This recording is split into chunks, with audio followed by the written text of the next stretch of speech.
So I'm going to push the button and then we're going to start.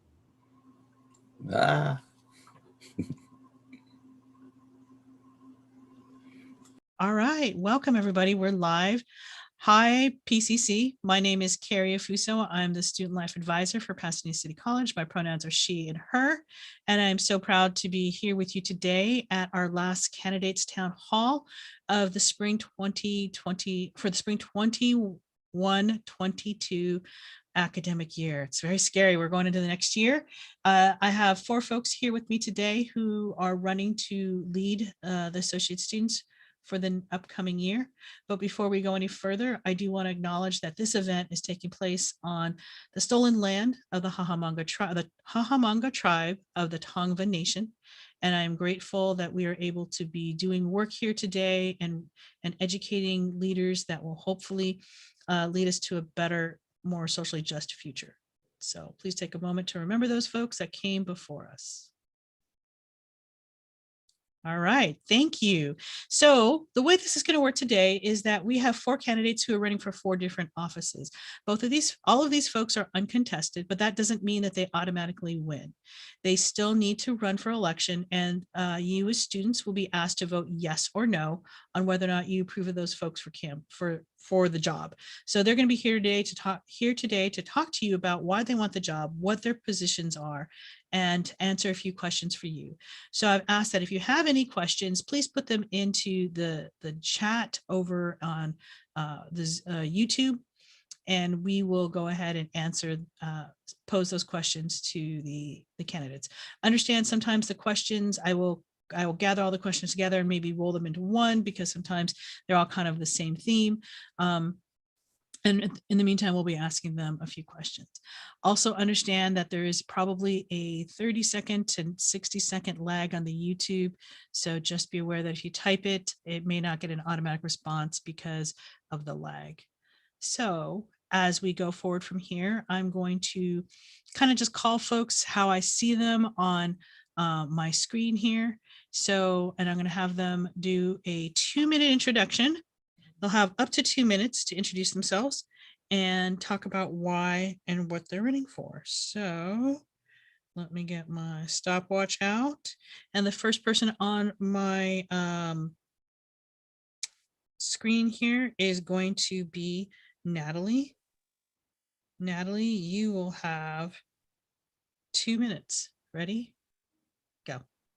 Good afternoon, everyone. Thank you for taking the time to be here today, and to my fellow candidates for participating in today's town hall. My name is Natalie Guzman. I am currently a second-year sociology major, and I'm running to be your next executive vice president. I'm currently involved in Associated Students as an associate justice and secretary on the Supreme Council. Through my studies in sociology as a first-generation American college student, a member of the Latinx and AAPI community, I understand the need for resources and connections and groups on the community college campus are vital in enriching the college experience and supporting students through all of their time at PCC. Student organizations and clubs are a huge part of that. So as the chair to the ICC, I would like to work with clubs and make sure that we can create an equitable, opportune environment and dynamic in the community for all students to get involved, build relationships, and form new experiences. My major platforms are to ensure educational equity for the diverse community at PCC, promote and create more academic and professional opportunities, and to promote campus safety as we return from a year online. Thank you, and vote for change. Thank you. Okay. Next on my screen is Alexandria. Whenever you're ready. Hi, everyone. Thank you for coming to today's town hall. I'm Alexandra Ling. My pronouns are she, her. I'm a first year at PCC, and I'm running for your VP of Academic Affairs. My major is currently undecided, but I'm potentially thinking about majoring in either philosophy or econ, or maybe a double major of both of those subjects. I'm a non-traditional student and decided to pursue a professional ballet career after high school. And so I took a 4-year break from my academics, and deciding to go back to academia was really intimidating for me, especially since I hadn't focused on it for a really long time. And the community I felt at PCC was incredibly welcoming for all of us in all of our varying backgrounds, and I really want to represent that. I felt this in my experience in associate students as a secretary of the Sustainability Committee, as well as an academic commissioner. Those experiences encouraged me to run for associate students and for your VP of Academic Affairs and continue to support those in different backgrounds, regardless of whether you have a traditional pathway or not. As your VP of Academic Affairs, I hope to focus on building a stronger sense of community and collaboration. Specifically, I hope to build a mentorship program connecting potential transfers with PCC alumni and help uplift each other on each of us through our own individual goals. Because I experienced a strong support system being involved in PCC, I hope to build a student coalition that will work with the Academic Senate. And lastly, I hope to work with Pathways and Honors just to get students more involved and get their voices heard. Thank you, and vote PCC for change. Thank you very much, Alexandria. Next on my Zoom screen, I have Emmanuel Gomez. Whenever you're ready.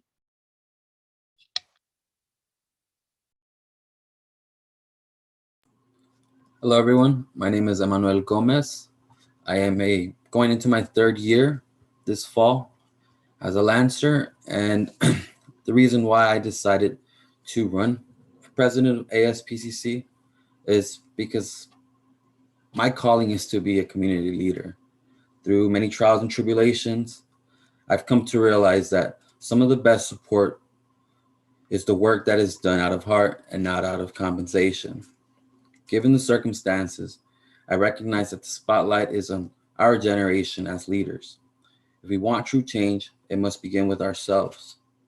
I believe in the power of engagement, equity, and leadership strategies as fundamentals for community building. And I define community as united communication. We must identify who we share space with. We must be mindful, inclusive, and compassionate with others, and represent students at large, but with crucial student feedback. And thank you all for joining us.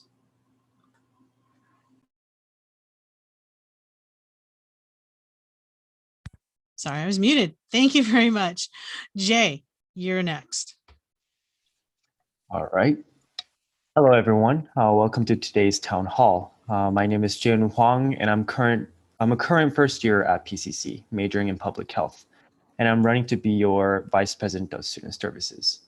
I'm an international student born in Korea and raised in Turkey for 16 years. After moving to the United States about 2.5 years ago, my family faced many struggles. For example, it was a challenge for my family to pay out-of-state community college tuition, which is about $10,000 a year. Looking back on our struggles, support from other family members, close friends, and mentors helped us persevere through our struggles. Now, attending PCC, I understand the importance of support services for students. I may not know what your struggles are, but I do know that we all need support to keep us going in life. I have 3 main platforms. The first one is to ensure student safety on campus. I'll do this by establishing vaccine education task force, advocating for personal protective equipment, and fighting for air purifiers in classrooms. My second platform is to increase resource accessibility. I'll do this by publicizing underutilized student services and increase accessibility to student programs and services like Lansing Pantry and EOP-NS. And I'll also like to make college more affordable through textbook voucher programs and to advocate for cheaper out-of-state tuition. Thank you, and vote for change.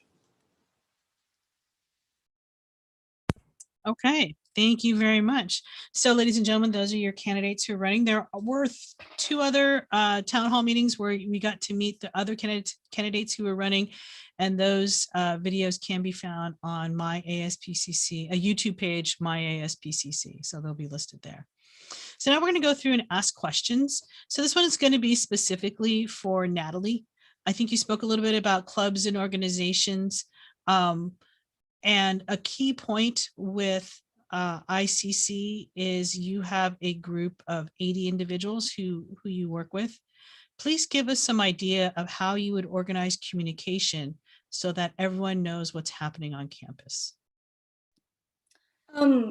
That's a great question, and thank you for the the opportunity to speak. I would definitely send out newsletters and like weekly emails to remind everyone of what's happening, the deadlines, and the statuses of their constitutions that need to be submitted. I would also work with the Office of Student Life to send out newsletters and post things on the website as well as through the social media platforms. Thank you. Thank you. Next question is for Alexandria. Alexandria, you are running for the position of Academic Affairs. Great. This year has been challenging for students. We've seen quite a few students not be successful in class. And we are going to be returning to class coming back this fall. What would you do in your position to ensure student success as they transition back from online learning to in-person learning? What is a strategy that you would imply?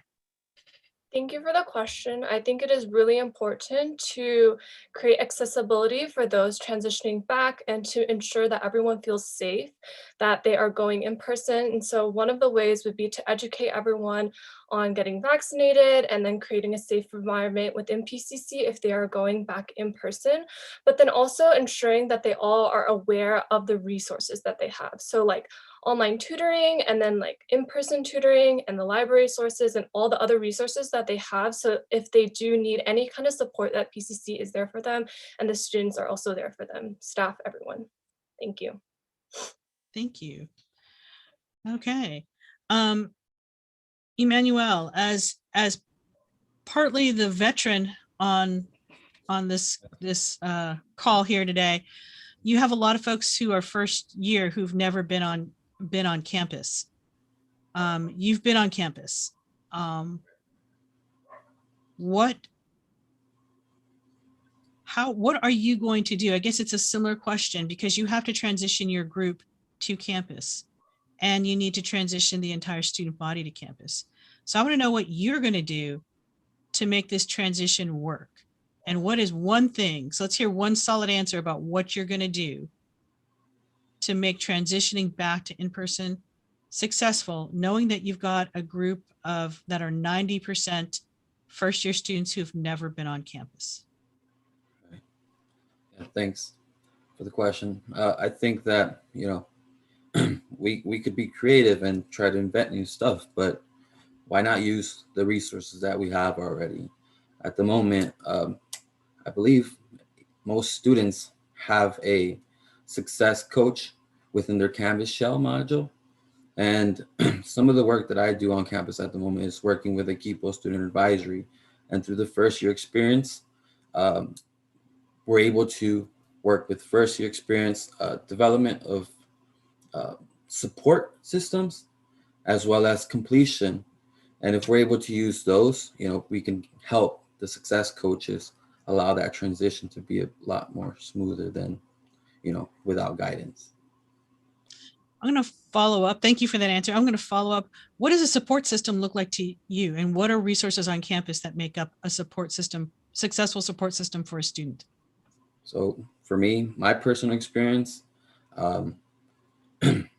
what I didn't have at the moment to what I have now is a network of care. So making sure that I have a financial aid advisor, making sure that I have someone to speak to with my academic plan, so that I can decide my next step within that plan, and as well as community. So through the core program, that's personally my go-to when it comes to sharing space and, you know, people who I don't fear judgment out of. And I'm constantly, you know, encouraged to continue my studies. Thank you. Jay, so this month we're celebrating a lot of different things: Asian Pacific Heritage Month, foster care youth, but also it's mental health awareness. So in your position as student services, you work closely with personal counseling. What would you do to support student mental health?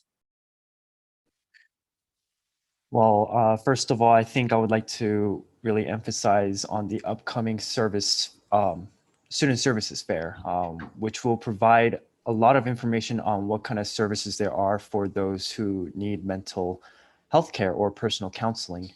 Um, One thing is to spread awareness of those programs, and there are a lot of ways to really encourage students to come to those events and to learn more about those events. Um, Probably through incentives, and also at the same time encouraging people to be part of the community, and being participating in those kind of events to learn more and make friends at the same time.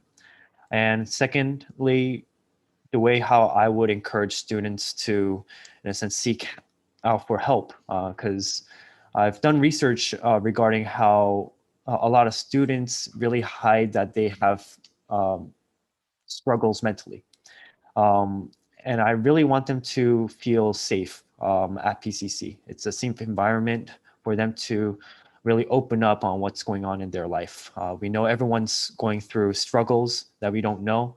Um, I think through events and through clubs in which they make friends, I hope that they actually open up to friends about that, and their friends would encourage them to come to service events that would encourage mental health awareness.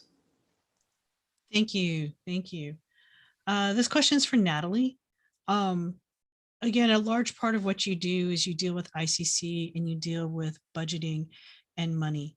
Do you have, especially the ICC budget, do you have any understanding of the ICC budget?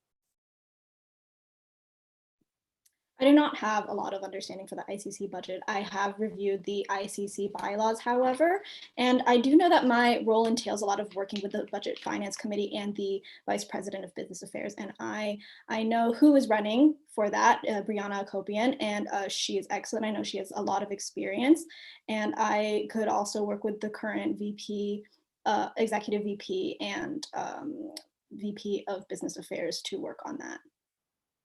Thank you.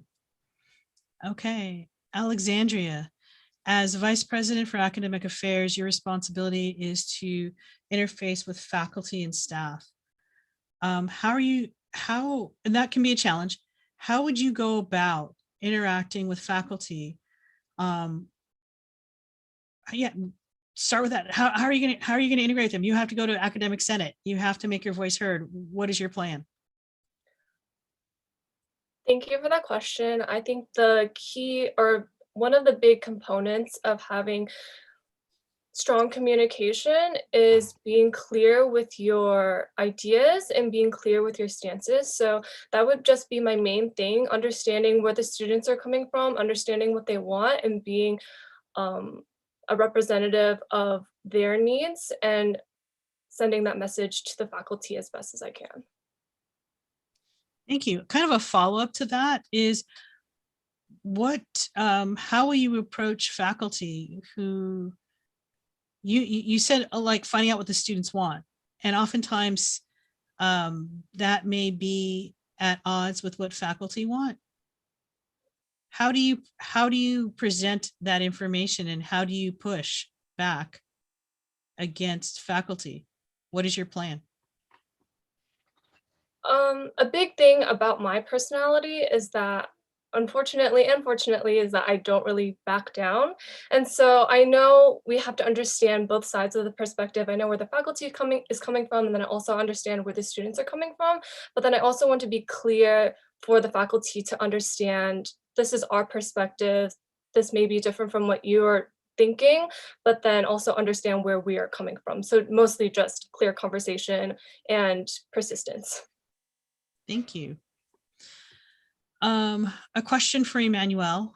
Emmanuel, your role is really to set the tone and tenor for your board. It's a little bit different than Alexandria, who's got a very specific job to work and represent students. You represent all students, but at the same time, you're the leader of this group. It's not going to be a 100% slate win, right? So what is your mission and what is your goal, your vision? Name one thing that is your concrete vision for your board And how are you going to motivate and move people to accomplish that? That's a good question. Personally, I am very proud of this slate because the energy is there, and uh, there's a lot of communication. And like I've emphasized to the slate is we have to keep that energy going, so we're able to communicate and not just see each other as coworkers, but as a community. If we're able to maintain that communication and share what our days go as when encountering student opinions, concerns, and questions. If we're able to communicate, then I believe that our collaborative work will be executed a lot easier. Um, also, one person that's not on here is the secretary. Um, we will have to make sure that we're keeping our secretary up to date.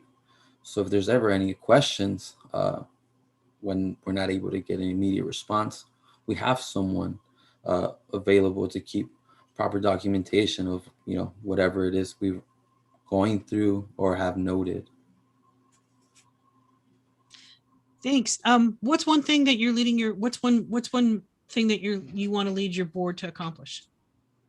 I want to make sure that we're inclusive of students at large. So making sure that we're, outreaching, and as well as teaching students when we have one-on-ones that they have the power of self-advocacy as well.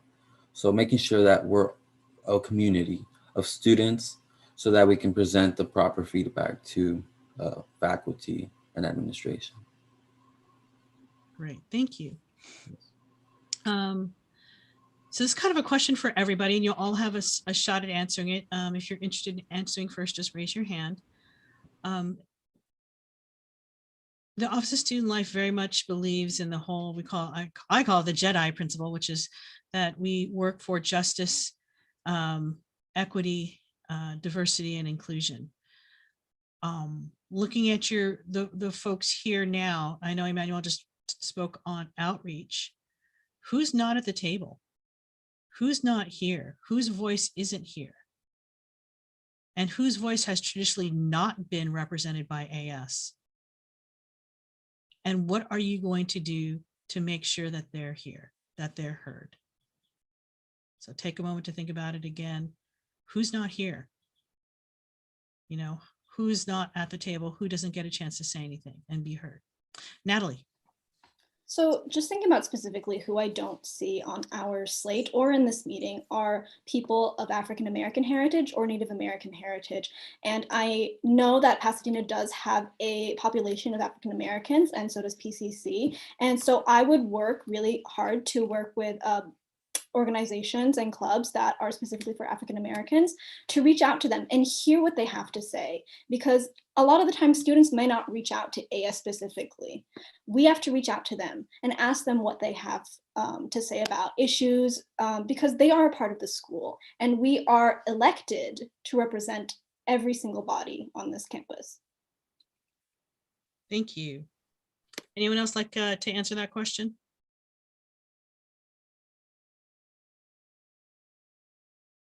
Jay, please start. Yes, so I would like to emphasize on international students. And before I came up to run for this position, I was mentioning if there were any other international students who are running or any international students being represented in AS.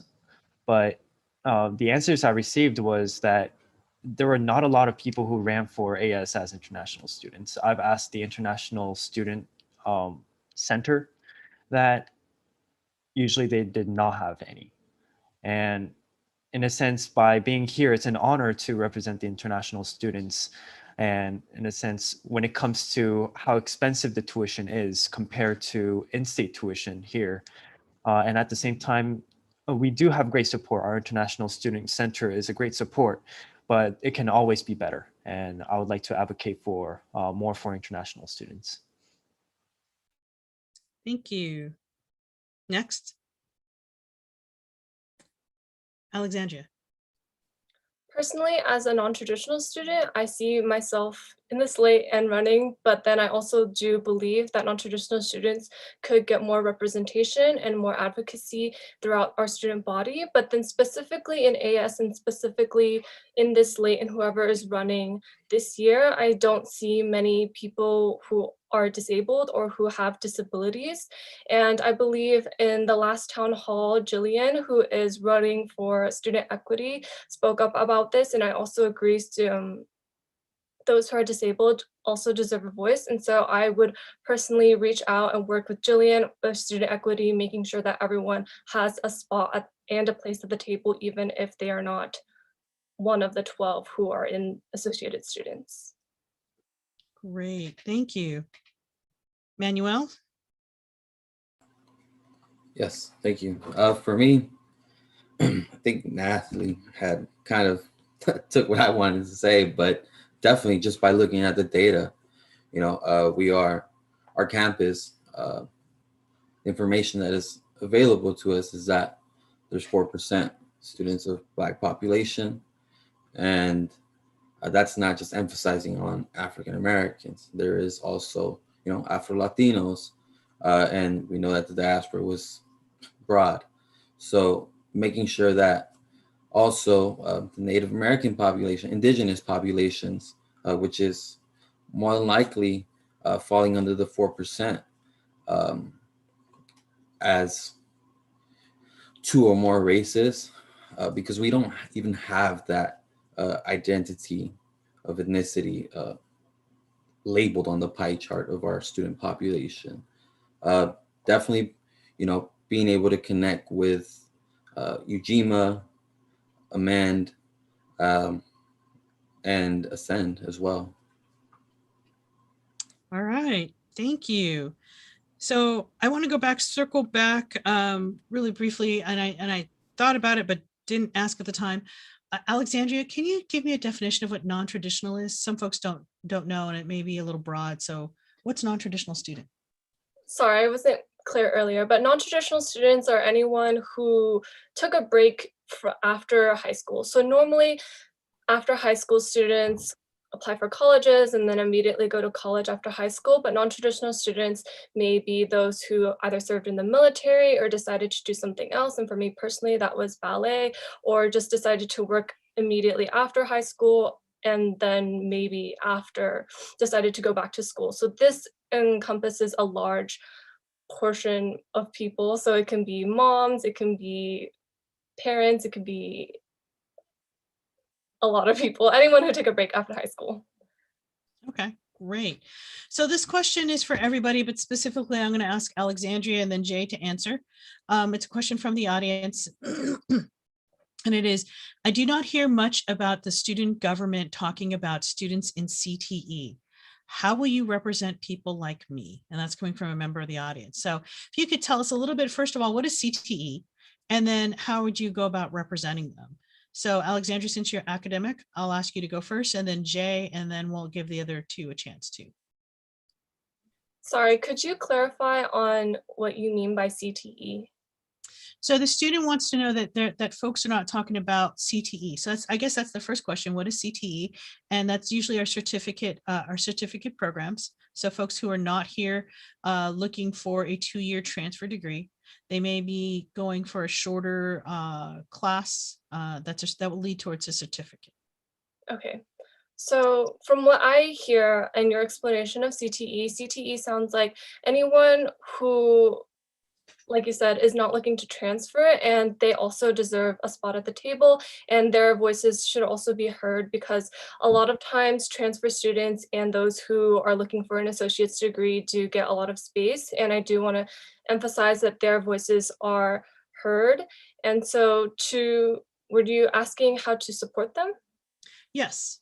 Okay, so how I would help support them would be to ensure that they are aware of the support systems, and if there are not a lot of support systems for CTE students, then I would amplify and hope to create support systems for them, be it would be workshops or new programs or something where they can also be more involved and understand that they are part of PCC and they're a part of our community. Great. Jay, this overlaps in your area a little bit too, because of student services, in terms of support, what would you talk about? What would you do for our CTE students? Absolutely. In a sense, they're not looking for transferring, and that is not a problem. By getting a certificate, you, in a sense, try to develop a skill that you want to use in your job. You do not necessarily need a bachelor's degree, maybe. So, in a sense, with that being not that widespread to our campus, I would like to support it through our student services committee by creating workshops or making an event that helps students be aware of more of these programs, that they don't need to transfer. They can get certificates or get associate's degree and then even find a job after that. Everyone takes different routes, and I would like to emphasize that everyone's different, and I want to emphasize that there are these certain events to help students develop their own skills for the future. Thank you. Natalie or Emmanuel, would you like to take a stab at that question? Sure, go for it, Natalie. So I would encourage CTE students to, now that I'm aware of the program, to, I guess, pursue a certificate for students who are not looking to transfer or to get an associate's degree at PCC, that we are here to represent them. So I would reach out to them, to the CTE Center, and then also let them know that there are CTE support centers, ask them what we can do through our positions, or relay information and requests to the administration. Great, thank you. And thank you. You all do keep clarifying for me. Students who are in CTE programs, it is possible for them to gain a 2-year degree, but most of them have certificates that are shorter in nature. But it is possible for someone in a CTE program, if they want to continue on and get a 2-year degree. So that's definitely possible. So, Emmanuel. Yes. So I think a CTE is a form of non-traditional experience. If we're able to partnership with some of the other programs I'm a part of on campus, such as Equipo, and also working closely with BLAC, which is the Black Lancer Advisory Collaborative Council, which is initiatives that are set so that we can also be an inclusive environment. So being able to provide support with an equity mindset. We already have programs. We also have maps, program maps that help students kind of identify what they want to do with these certificates. I think another thing we can do is use the Career Center, but actually the Freeman Center now. There are many certificates that can be added to a student's resume, and they don't need to transfer for them to, say, feel represented on our campus. So a question that came in, we had an Instagram poll, and a question that came in was very interesting. The student asked if we were going to get the Wi-Fi lounge back. And for those of you that don't know, some of the students have never been on our campus. We used to have a student lounge where there was Wi-Fi and air conditioning and charging units and sofas, and folks would go in there and study. And that transferred over to, it was supposed to be temporary, to become our welcome center. And the student has asked they would like that to come back. Now, on one hand, you have a welcome center, which is a one-stop shop for new students to come in to get registered, get an ed plan, find out about financial aid, and pick classes. And on the other hand, you have a need for students to have a space to relax, because if you've not been on campus, it's hard to find a lounge space with air conditioning, electricity, and Wi-Fi. So there's that very delicate balance of serving the needs of your students. But a student did ask, is the Wi-Fi coming back? What would you do?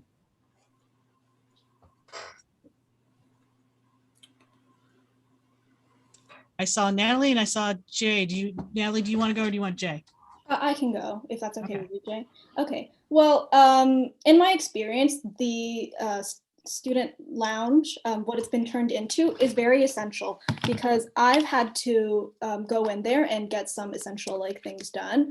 And although I will be glad to hear from, it seems like this student wants the Wi-Fi lounge back, and I'm sure other students do as well. And it sounds, I've been in there when it was the Wi-Fi lounge, and it was a wonderful place to study. But from my perspective, there are other places on campus where there are Wi-Fi is provided throughout the entire campus, as well as through the Pathway Center and in the library where it's air conditioned, there's food, there's Wi-Fi, and there's even computers for students to access. But I would definitely want to hear out the concerns and the requests from different students if this is something that they would want, and I would consider it with the rest of the board and my committee. Thank you very much. Jay? Yes, my answer was pretty similar to what Natalie was going to say. I was really wanting to emphasize on the library. I've been there during the summer before I guess when I was in high school for a summer program at PCC, and the library was great. It's huge. There's several floors, there are computers, there's Wi-Fi, air conditioning when it was really hot. There are small study rooms that you can come with your friends to study together. There are small cubicles that you can study by yourself. There are nice sitting spots, there are books, there are everything over there that the Wi-Fi lounge seems to have. And I believe that it's bigger than the Wi-Fi lounge. So I would like to hear you out on that area of having a Wi-Fi lounge. I would like to emphasize on maybe moving it to a library, which is, I believe that it's better. And also at the same time for students who want to come to the Welcome Center and utilize the resources such as the financial aid and choosing classes, I would like to have them their own space, which is the Welcome Center. So yeah. Thank you. Anyone else would like to answer that? Sorry, I saw you raise your hand, Alexander. It's okay, Emmanuel, you can go first. Okay. I'm thinking back to when we were on campus, and I found that to be, more of like a socializing environment. Some people were playing video games, some people were reading. I am aware that no one was having lunch in there. That's for sure. We weren't allowed to have food in there, but definitely, I don't know if this question's coming up because at the moment, we're kind of yearning for that socializing environment. So I just wanted to note that we do have a Wi-Fi lounge at the moment where students can show up. They have to make an appointment. I'm actually scheduled for an appointment at 1:30 this afternoon where you can use it as a quiet space and you can have access to Wi-Fi at the moment. I'm not sure if the students are aware of that, but I think we also have to be mindful about, COVID restrictions. I would love for us to have that space back, maybe being able to, communicate with facilities and administration of creating another space like that. I'm kind of leaning more towards a outdoor space due to COVID. But aside from that, it's a tough one just because we don't know when we're going to return. Thank you. So we're going to kind of start wrapping up. I have one question that I'd like all of you to answer. And then if nothing comes in on the chat, we'll go ahead and close up. As the voice for students, it's important that you have good relationships with the administration of the college. But at the same time, it's also very important that you be honest and transparent and you represent the voice of the students. And that may be in conflict with faculty, that may be in conflict with staff, it may be in conflict with administration. So I'd like to hear from all of you. How do you handle conflict, and how would you work that relationship to make sure that you and the student voice was still heard? And I saw Natalie's hand shoot up first, so go for it, Natalie. I think I'm very dedicated to establishing a very strong relationship with the Board of Trustees and all other college-wide committees. I think that I can learn a great deal from them and learn to understand their perspectives for their decisions for the students. They do have the final say. So with that being said, I think that it's very important to be respectful and kind and voice the student concerns because that is my job. That's what I'm being elected to do. But the most that I can do is to definitely emphasize the voice of students, no matter my personal opinion or understanding of the administrations, because that's my position. And at the end of the day, if their decision goes haywire and they decide, well, why did this not work out? Why do the students not like this? Why aren't the students taking advantage of this? They can reference back to the meetings where I voice the opinions of the students. Thank you. Next. So again, how would you, go for it, Alexandria. Okay. I was gonna add on to what Natalie said. Our jobs as those who are representing the students is to voice the students' concern, no matter of what our personal thoughts are or whatever the administration thinks. However, I do believe that it is really important to be compassionate, patient, and persistent. So understand where the administration is coming from, but ultimately understand where you're coming from and being persistent on your ideas and having clear, concise communication with them and also being professional and respectful. Thank you. Emmanuel or Jay? Jay? I would definitely agree on what Natalie and Alexandra really mentioned on being respectful, being compassionate, and being persistent towards our administration, because they're also humans as we are. And they have their own understanding and we have our own understanding, but we do have to meet on the middle ground in order to come to a conclusion. And sometimes they might come up with a conclusion that we might disagree on, and that's okay. Disagreements always happen. It does not have to be between administration and the students. It can be in your daily life. You always go through conflicts with someone else on a daily basis, but it's really the emphasis on how do we handle conflict, and how we handle it is through understanding other people, is to be on their shoe and to know what they think, and also at the same time communicating with them on where you stand, not through facts, because just through facts you're not going to have them understand where you're coming from. You need to come with a respectful tone in a lot of the situation, because they're humans too. They're not robots. We can't just give them facts and they're like, okay, we'll do this. That's not the case. So that's my answer.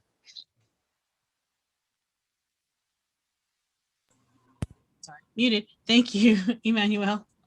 Yeah, for me, it's being mindful, and through my experiences, I've learned through therapy as well that if I'm able to control my behavior and be structured before I present any concern, and also try to have a solution before addressing an issue.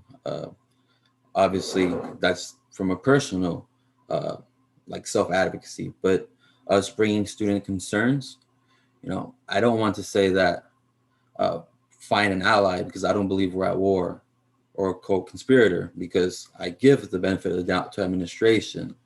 But who else can help us? It's our faculty, our instructors, making sure that we have that relationship and their support if we truly want to see student success on our campus, whether it's for a degree, a transfer program, or even CTEs. So definitely allowing also administration to get to know us, not just during these discussions, but overall improving our Lancer community. And that includes administration, faculty, staff, and students. Okay, thank you very much. And thank you to the audience who participated. We're going to wrap things up and allow all of the participants here today to give just a quick 30, 45 second, closing statement, who they are, what they're running for, why to vote for them.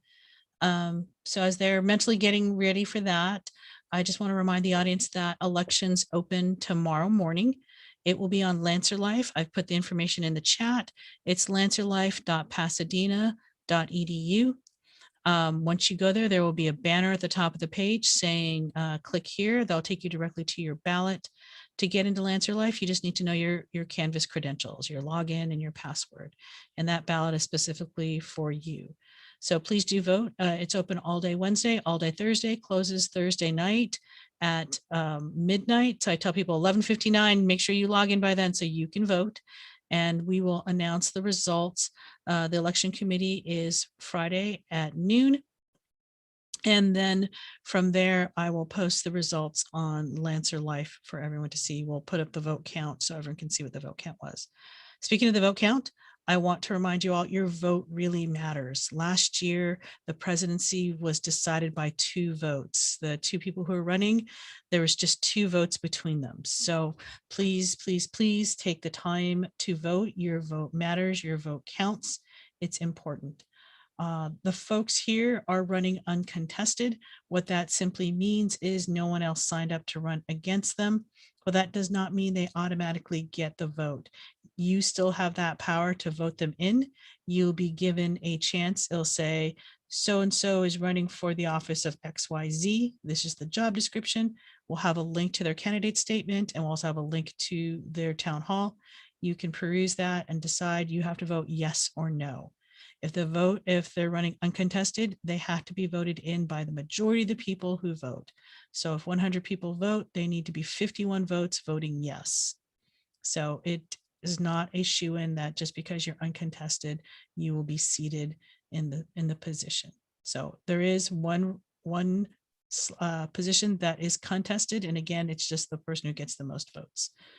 So without further ado, I would like to go ahead and I will call on folks, and I'm going to go in reverse order just to give a quick 30-second closing statement. And I'm just going to go in reverse order. And I'd like to start with Jay. Please start. Well, thank you for this opportunity to speak at this town hall meeting. And yeah, it was a pleasure to actually talk about who I am. I am Jae-Eun Hwang again, and I'll be running for your next Vice President of Student Services. And I would like to emphasize that I want to ensure a safe transition from online to in-person, as well as spread awareness of underutilized campus resources. So yeah, thank you. Thank you very much. Next person who I see on my reverse order is Emmanuel. Thank you. So thank you all again for everyone watching on the live stream. We appreciate your time, and actually as your civic duty to get to know us and who is, desiring that representation role for students at large. I look forward to the end of this campaign. Unfortunately, some of us are uncontested, and we need your vote. Thank you.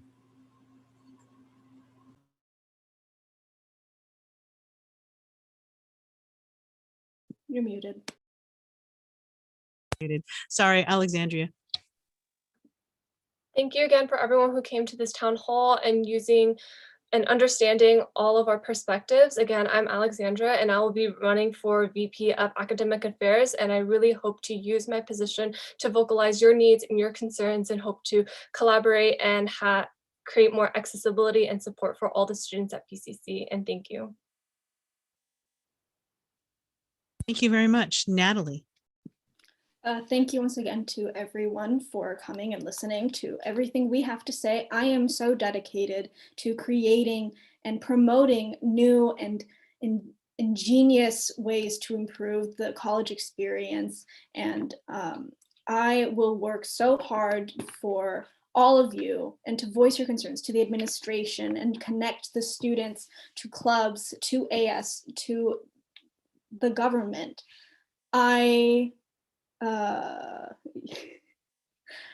Thank you. Vote PCC for change. Have a wonderful day. It is hard. It is hard to do this. If you are in the audience watching, it is hard being up here doing this. So what I'm going to say is that kind of wraps up where we are.